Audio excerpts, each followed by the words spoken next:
திருப்பெரும்புத்தூர் பாராளுமன்ற தொகுதி திமுக தேர்தல் பணி தலைமை அலுவலகம் தாம்பரம் காமராஜர் தெருவில் அமைச்சர் மு அன்பரசன் பங்கேற்று துவக்கி வைத்தார். செங்கல்பட்டு மாவட்டம் திமுக காஞ்சிபுரம் வடக்கு மாவட்டம் தாம்பரம் சட்டமன்ற தொகுதிக்குட்பட்ட மேற்கு தாம்பரம் காமராஜர் சாலையில் தாம்பரம் மாநகர செயலாளரும் சட்டமன்ற உறுப்பினருமான ஆர் ராஜா தலைமையில் அமைக்கப்பட்டுள்ள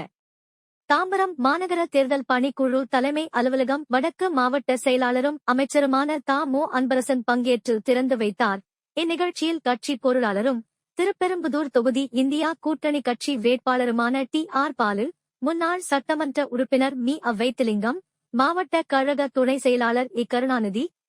எஸ் செந்தில்குமார், தாம்பரம் மாநகர மேயர் வசந்தகுமாரி, இந்தியா கூட்டணி கட்சி மனித நேய மக்கள் துணை பொதுச் செயலாளர் யாக்கூப்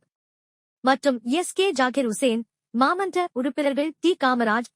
இந்திரன் மற்றும் இந்தியா கூட்டணி அனைத்து கட்சி நிர்வாகிகள், உள்ளாட்சி மன்ற பிரதிநிதிகள், மாவட்டம், மாநகர, பகுதி, வட்ட கழக நிர்வாகிகள், இளைஞர் அணி, மாணவர் அணி, மகளிர் அணி மற்றும் கட்சி தொண்டர்கள் பங்கேற்றனர்.